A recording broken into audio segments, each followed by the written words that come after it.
राधे राधे दोस्तों। आज हम सुनेंगे बैसाख मास में पीपल सींचने से भगवान विष्णु की किस प्रकार से कृपा हमारे ऊपर होती है, इसकी कहानी। तो चलिए हम कहानी शुरू करते हैं। किसी गांव में एक पति पत्नी रहते थे। वह बहुत ही गरीब थे। वे दोनों जंगल से लकड़ी बीन कर लाते थे और लकड़ियों को बेचकर ही अपना घर चलाते। एक दिन की बात है, वह दोनों जंगल में लकड़ी बीनने जा रहे थे। पति आगे और पत्नी पीछे पीछे चल रही थी। तभी लकड़हारे की पत्नी ने देखा कि एक बड़ा सा पीपल का पेड़ है और उसके नीचे बहुत सारी औरतें बैठी हैं। यह देखकर लकड़हारे की पत्नी उस पीपल के वृक्ष के पास गई तो उसने देखा वह सब औरतें तो पूजा कर रही थीं और कहानी सुन रही थीं। तो लकड़हारे की पत्नी भी वहीं बैठ गई और कथा सुनने लगी। जब कथा समाप्त हो गई तब उसने उन औरतों से पूछा कि बहन, आप यह सब क्या कर रही हैं और इससे क्या फल मिलता है। तब उसमें से एक औरत बोली कि बहन, यह बैसाख का महीना चल रहा है। इस महीने में पूरे माह सुबह जल्दी उठकर सूर्योदय से पहले स्नान किया जाता है और उसके बाद तुलसी, पीपल या खेजड़ी के वृक्ष की पूजा की जाती है। उनमें जल सींचा जाता है और भगवान विष्णु की कहानियाँ कथा कही और सुनी जाती है। बैसाख की पूर्णिमा के दिन ब्राह्मणों को भोजन कराकर उन्हें यथासंभव दान दक्षिणा दी जाती है। लेकिन ध्यान रहे, बैसाख मास में जब भी पीपल की पूजा करें, रविवार के दिन पीपल की पूजा नहीं की जाती है। इस दिन आंकड़े के पेड़ की पूजा करनी चाहिए। अगर बैसाख मास में मन से पूजा पाठ किया जाए, बैसाख स्नान किया जाए तो अन्य धन, सुख, समृद्धि और मनवांछित फल की प्राप्ति होती है। लकड़हारे की पत्नी मन ही मन कहने लगी, हे भगवान विष्णु, मेरे पास सच्ची श्रद्धा के अलावा और कुछ नहीं है जिससे मैं आपकी विधिवत पूजा कर सकूं। यह सोचते हुए वह वहीं पर बैठी रही। जब सब औरतें पूजा करके वहां से चली गईं तो लकड़हारे की पत्नी ने अपनी साड़ी के पल्लू को तालाब में डुबोया और गीला करके पीपल की जड़ में लाकर निचोड़ दिया। अब वह रोजाना यही करती और पूजा करती।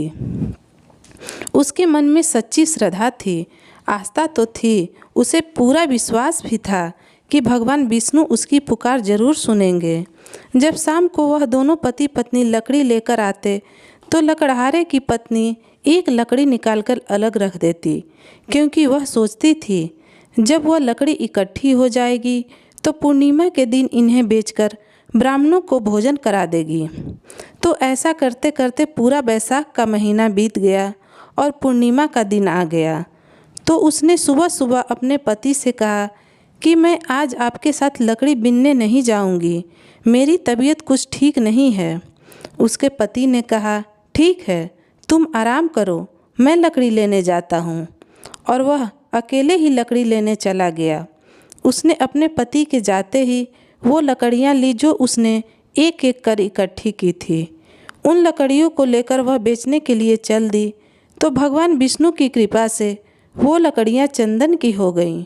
लेकिन लकड़हारे की पत्नी को इसके बारे में कुछ भी नहीं पता था। जैसे ही वह राजमहल के आगे से गुजरी तो चंदन की बहुत ही अच्छी खुशबू आई। राजा ने अपने सैनिकों से पूछा, यह चंदन की खुशबू कहाँ से आ रही है।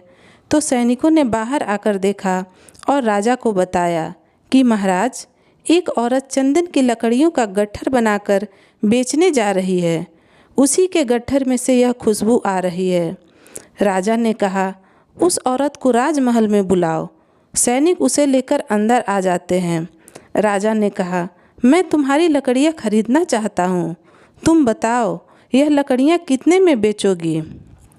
तब लकड़हारे की पत्नी गट्ठर नीचे रखा और कहा, महाराज, आप जितना चाहे मुझे दे दें, मुझे तो सिर्फ 5 ब्राह्मणों को भोजन कराना है और उन्हें दान दक्षिणा देनी है। अगर आप मुझे इतना दे दें तो आपकी अति कृपा होगी। राजा ने ब्राह्मणों को भोजन कराने और उन्हें दान दक्षिणा देने की सारी व्यवस्था कर दी। फिर लकड़हारे की पत्नी अपने घर चली गई। घर आकर उसने भोजन तैयार किया और ब्राह्मणों को बुलाकर उन्हें भोजन करवाया, दान दक्षिणा दिया।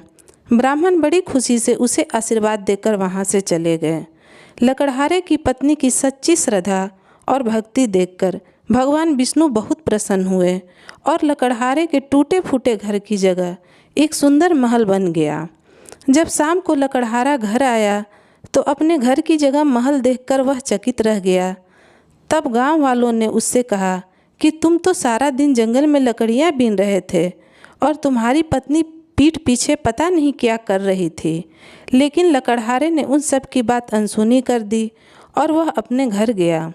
उसकी पत्नी बाहर आई और बोली कि आप अंदर आ जाओ, यह सब तो हमें भगवान विष्णु की कृपा से प्राप्त हुआ है। पति अंदर गया तो उसने सारी कहानी अपने पति को सुना दी। यह सुनकर लकड़हारा बहुत खुश हुआ। फिर दोनों ने भोजन किया। अब वह पति पत्नी रोजाना भगवान विष्णु की पूजा करने लगे और पीपल को सींचने लगे। भगवान विष्णु की कृपा से वह दोनों पति पत्नी खुशी खुशी रहने लगे। जय हो भगवान विष्णु की, जय हो पीपल देवता की। अगर आपको यह कहानी पसंद आई हो तो प्लीज़ मेरे स्टोरी को लाइक करें, चैनल को सब्सक्राइब करें और इस कहानी को अपने दोस्तों के साथ शेयर करें।